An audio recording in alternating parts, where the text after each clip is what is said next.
Welcome back to TKO Takes, and we've officially reached the Final Four this Saturday. We'll see who's going to be playing in the championship game on Monday. So, very excited. I've been waiting for this all year. I've had a lot of fun this year's March Madness, especially the channel's grown a lot. So, thanks to everyone who supported the channel this year's March Madness. But it's time to predict who's going to win these games. Now, obviously, the left side of the bracket was a rough one for me, especially the bottom left. I had Houston come out of it, but we got a 2 and a 3. I had a 2 and a 3. I had Michigan State and then I had Houston. I just had the wrong 2 and 3. It ended up being UConn and Illinois, so that's pretty funny how that ended up. I had a 2 and 3. It was just the wrong ones. But I did have Arizona, Michigan. This is the toughest game to predict in the entire tournament. So let's start with that game. Who do I think is going to win between Arizona and Michigan? It's just so tough. It's so tough. So let's think about it. So Arizona, what are they good at? They're pretty deep as a team. They have Jaden Bradley and Burries, who are very good scoring guards. Koa Pete's very good inside. He's very good all rolling into the rim. Krivas is a solid rim protector, and he has some touch in the post. And they have Toby Awaka off the bench. Del Arso off the bench, who's a bit of a spark plug, can score for them. So Arizona is really deep. Michigan, on the other hand, is also a pretty big team as well. They have a Mara, Morez Johnson, Yaxel Lindeborg.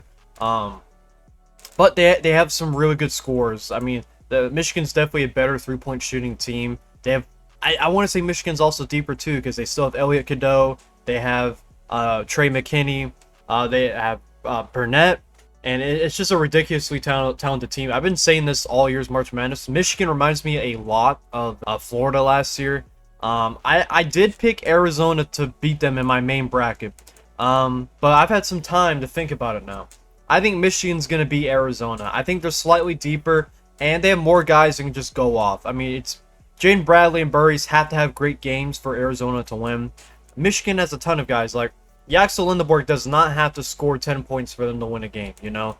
And then if he drops 20, then they're definitely winning that game, because there's also going to be other guys stepping up, like Elliot Cadeau, McKinney. Burnett may drop like a solid 15 points, 5 threes, you know, something like that. Mara could go off. Mara always gets foul trouble, and it doesn't affect Michigan, because they can just slide Morez Johnson to the 5. They can slide Lindeborg to the 5 or 4. So Michigan's really deep this year. I think they're going to be Arizona advance to the championship game. And who wins between UConn and Illinois? Illinois, I think, is actually the deepest team in the entire tournament. Definitely when it comes to scoring, because they have Boswell. Keaton Walgore is one of the best point guards in the country. Jake Davis is a sharpshooter for them. They have Andrei Stojakovic, who's a very good ball handler and can score off the dribble. Then they have the two Ivisic brothers, who are two tremendous stretch bigs. They have Humberkaus, who's also another sharpshooter. They may be the deepest team in the entire tournament, so they're a tremendous offensive team, and are not that bad defensively. They tried defensively, so I also appreciate that about Illinois this year. UConn, on the other hand, have been one of the most inconsistent teams, but man, when it comes to March, they show up. Dan Hurley and company show up. They are coming off a huge win against Duke, where Braylon Mullins hit a last-second three-point jumper from the logo. Insane ending to that game. They were down for the entire game, and then they win at the last second. So great story for UConn, and are in their third Final Four in 4 years. So it's very impressive. If they win this year's championship, that's 3 championships in 4 years, which in the modern college basketball era is pretty much unheard of. So that would be insane if they could get that done. But who wins this game? UConn, they have Solo Ball, they have Silas Demery, Braylon Mullins, they have Alex Caravan, the veteran of this group. Terrace Reed's been amazing in this year's March Madness. Been a rebounding monster. He's been lethal inside for teams.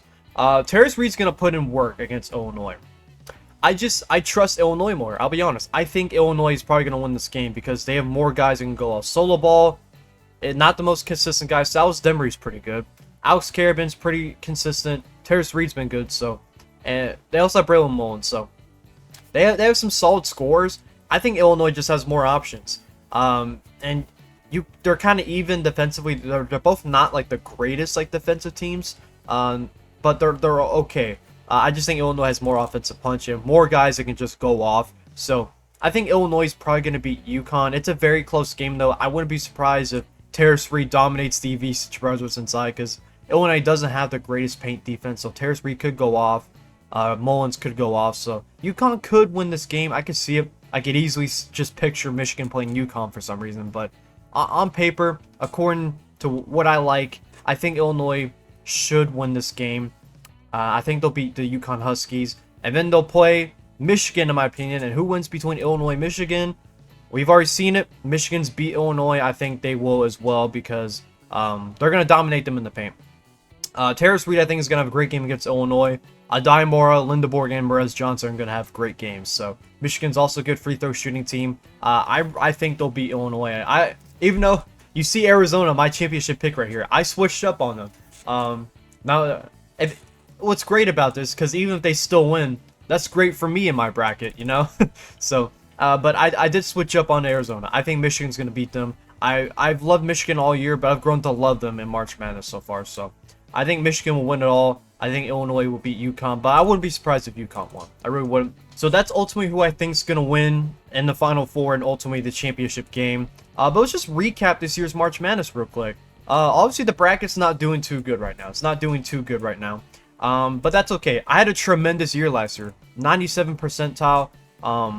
This year, not so much. If let's say Arizona wins out, I'll probably be in like the 80th percentile, which is not terrible. It definitely could have been worse. But what I learned from this year's March Madness is that I need to trust my gut more.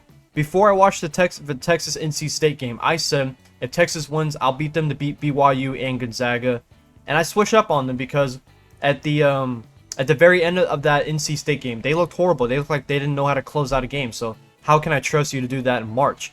So I didn't trust my gut there. I went with BYU, and I had them beat Gonzaga, but it ended up being Texas who beat Gonzaga. So that aged incredibly well for me. Me being able to read teams was pretty good this year. I knew Gonzaga was not a good Gonzaga team this year, so that kind of aged well, but I just didn't have the right team win. So that's one of my big regrets. Any other regrets? It's pretty much down here. I slept on Nebraska way too hard. I love them all year. They're a small team that moves the ball well, has good cutting plays, great three-point shooting team, and they're good defensively. I just thought that a team with size and shooting like Troy would get them a lot of problems, and I believe that upset, and I shouldn't have because I like Nebraska all year. They end up making a tremendous Sweet 16 run, so great year for Nebraska, but I should have trusted Nebraska more. Those are really my only two regrets, I'll be quite honest. Other than that, I'm very happy.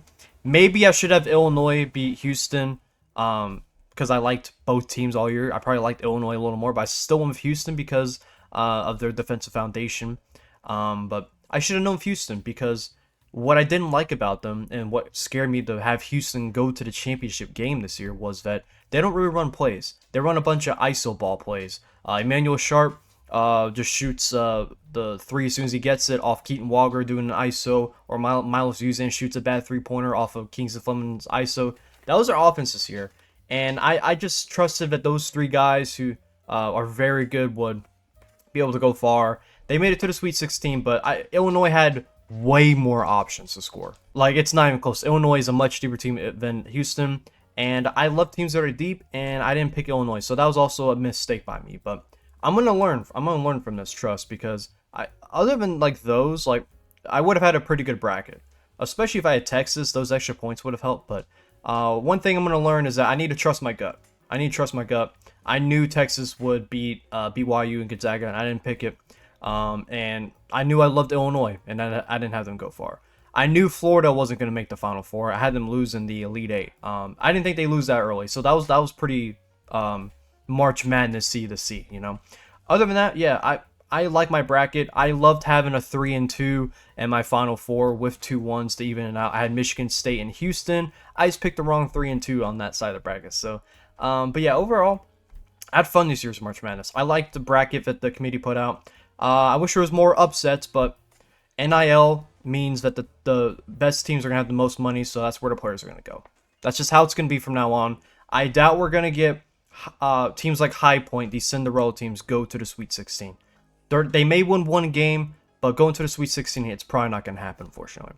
But that's my take, and that's what I think is going to happen to close March Madness 2026. So thank you guys for watching, and make sure to like, subscribe if you enjoyed the video, and God bless you all.